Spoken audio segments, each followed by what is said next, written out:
Diversity is something I say over and over again because we get trapped when we fail to do this.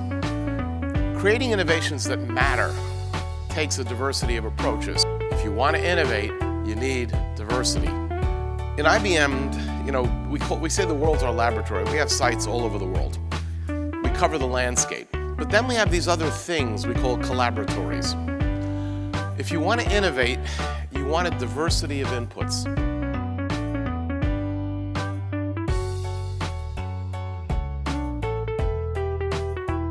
My experience at Google has taught me this important lesson. Hanging out with young people is really valuable because they're too young to know you can't do that. I'll have people come up to me and they'll say, why don't we do X for some value of X? And I'll think, oh, we did that 25 years ago, and it didn't work. And I have to remind myself that 25 years ago there was a reason why it didn't work. But the reasons may no longer be valid. These young people who don't remember any of that feel free to think about solutions to problems that I would have rejected because I know they don't work.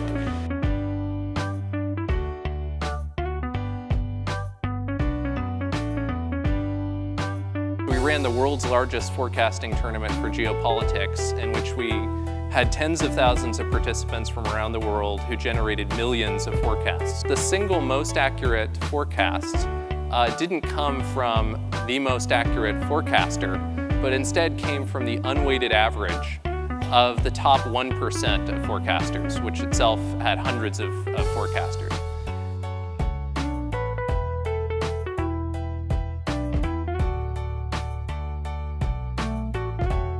And what is innovation other than really the exchange of ideas?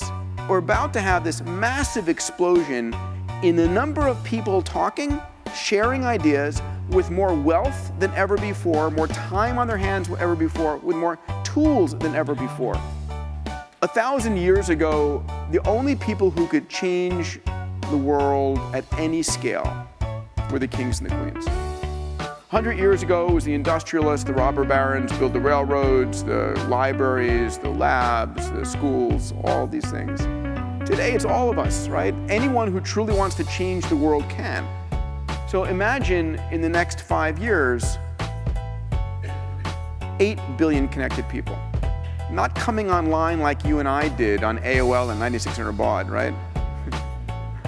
But with a megabit connection. A megabit to every person on the planet with access to the world's information. Talk about an explosion of idea exchange.